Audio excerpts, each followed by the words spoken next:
Those crazy nights I do remember in my youth. I do recall those were the best times, most of all. In my heat with a blue jean girl, burning love, come once in a lifetime. She found me singing by the railroad tracks, took me home, we danced by the moonlight. Those summer nights are calling, stoned in love. Can't help myself, I'm falling, stoned in love.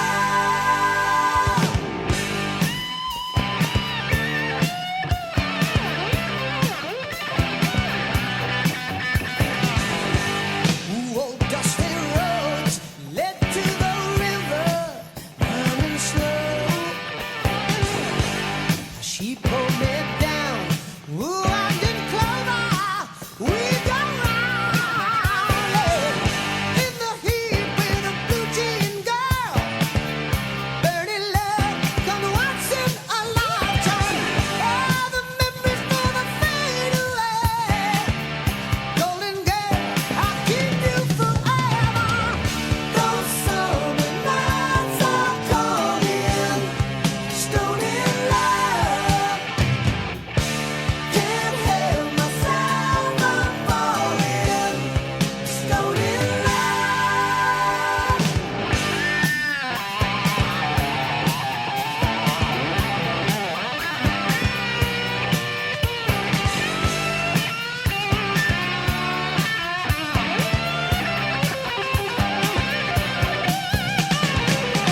Those summer nights are calling, stoned in love. Can't help myself, I'm falling, stoned in love.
What's up, everybody? It's me, Aaron P, the motherfucker to be, and welcome to another thrilling episode of Stupid Movie Tuesday. We are back. I took a week off just to really just relax. Honestly, I've been working so hard and shit, and I just needed a break from a little bit of everything, so I took a week off. But we're back in full effect, and I got a great movie review for you guys. Man, I'm telling you. First and foremost, before we get into the show, I just want to thank everybody for listening, subscribing, sharing with your friends, families, relatives, co-workers, enemies, fuck buddies, fuck spouses, and all that goodness. And thank you guys so much for, just being a fan of the show and sticking it out. Thank you guys so much with that. It's been a good ass week for movies. Finally, this really crappy summer movie season has gotten a little bit better, and it just gets better one by one. As you can tell by the title of this episode, we are reviewing Spider-Man: Homecoming. Spider-Man is now officially a part of the Marvel Cinematic Universe. He has made his cinematic debut in Captain America: Civil War. Now he has his own movie, and it is, in a word, pretty goddamn good, actually. So I mean, I'm digging it. I really liked it. I've seen it a couple times, and it's a good movie. It's not perfect, but at the same time, the things that don't make it perfect are very nitpicky things. So I'm like, all right, this is pretty decent. I'm digging it. So let's get into it, because I got a lot I want to talk about this movie, because this movie does address a lot of different things, a lot of different aspects of Spider-Man, and a lot of Spider-Man questions I've had my entire life. Now, the movie stars Tom Holland, who's last I checked, 19. He's actually the youngest person to ever play Peter Parker in film. I don't know if ever. Excuse me. And I'm not including, like, flashback younger versions of Peter in movies. I mean, like, actual, he's the Spider-Man version of him, too. Stars Tom Holland, Michael Keaton as the Vulture, who takes a different spin on the Vulture. We'll talk about that in a second as well. And Marissa Tomei is Aunt May. Tony Stark, played by Robert Downey Jr., is in this as well. Captain America, played by Chris Evans, is also in this movie for a little bit. It's kind of funny. We'll talk about it. Zendaya as Michelle, and she plays a secret character as revealed toward the end. And it's a good movie. So let's talk about some things. So first and foremost, let's start in another different order. What did I not like about this movie? You know what I didn't like about this movie? This movie, unlike other Spider-Man movies, this movie didn't have a lot of, like, emotion going on. There were some emotional scenes and stuff, but at the same time, there wasn't a lot of, like, okay, this is what I have to do type, moments in the movie. Not to say that there weren't any at all, but there wasn't a lot of emotion going on. Now, I can't chalk that up to the fact that, again, this Spider-Man is portrayed to be a 15-year-old kid. So at this point, I was a 15-year-old kid at one point too. So I absolutely know what it's like to be a 15-year-old boy, and emotion ain't really the thing. It's mostly just pure testosterone driven shit. You're right in the prime of fucking puberty and stuff. Shit's weird. And I was also an awkward 15-year-old kid, so I related a lot to this movie. A lot of the reason why Spider-Man is so popular is because he's absolutely so relatable. Because you got to understand, Spider-Man was the first teenage superhero that was not already a sidekick. There was so many teenage superheroes, growing up and stuff. And I've been reading comics since I was 9 years old. There's a lot of teenage superheroes, yes, but before Spider-Man, they were pretty much relegated to sidekicks who, could go out and do stuff with the superheroes, but they were mostly cannon fodder, People were like, well, Robin was a teenager, yeah, but he was still a sidekick. And, he's pretty much there for Batman to have somebody to save who wasn't a chick. Spider-Man changed that. He was a teenager, and he actually went out there and he, fought crime. So I didn't like that there wasn't a lot of, like, emotional range in a lot of characters in this movie, particularly with Spider-Man. But at the same time, that was, like, mostly a minor thing. And you know what? That's pretty much all I didn't like about this movie. What did I like? This movie is funny. This movie is funny without overly trying to be funny, This movie focused a lot on Peter's high school life.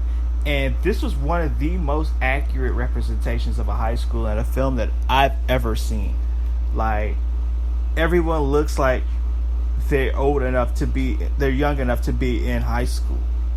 You know, everybody in this movie has a young look. They casted this very well. It's not like a bunch of people my age running around pretending like they in fucking high school or some shit, you know?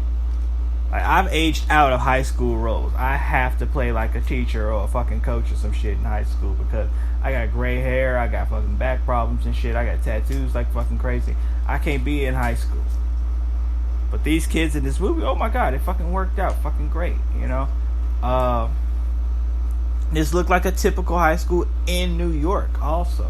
Now, when I say New York, yes, because New York is more culturally diverse when it comes to like populations and neighborhoods. Now, I grew up in Chicago. Now, Chicago, we had white people at my high school. They were called teachers. But for the most part, I had I want to say a 98% black population in my high school in regards to the students. Like, there were a couple people here and there who weren't black, but that was mostly my tail end of high school was that part of it. But at the most part, 98% black student body. This high school, extremely diverse. You saw black kids, you saw white kids, you saw Asian kids, you saw Latino kids. It was just like seeing a high school in Queens, New York, which is really fucking cool, you know? They changed up Flash's character. Flash character who usually in a Spider-Man movie, like, hey, there's Flash, and then you never fucking see him again. No, Flash is in this movie for a good portion of it, and he's a douche. He's not some big-ass jock like they always portray him as. No, when you see kids talking shit to you at school, it's usually some, like, you know, douchey kid, you know, he's not gonna fuck you up, but, you know, he's still gonna fuck around with you. He's gonna talk shit to you. And the actor who played him, whose name I can't remember, but he's a great actor too. He played in Dope. He was I think Dig in Dope, and he's fucking hilarious. So what else did I like in this movie? I like the way that they connected this movie with the Marvel Universe. Like, this movie doesn't exist without the Avengers. You know, the plot of this movie, and I'm getting into spoilers here, so if you haven't seen it yet, fuck you, because I know I don't give a fuck about spoilers. Plot of this movie is basically after the Avengers 1, when, you know, they pretty much fuck up all of New York. Michael Keaton's character, Adrian Toomes, he's got the contract to clean up the city.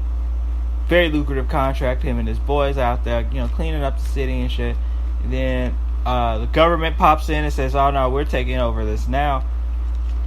And he's like, they lose the contract.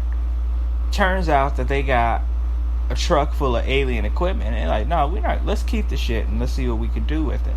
So they start basically going to all the sites where, you know, superhero battles happen, picking up the alien technology, picking up the advanced technology that they find, repurposing them into weapons and selling them to other criminals.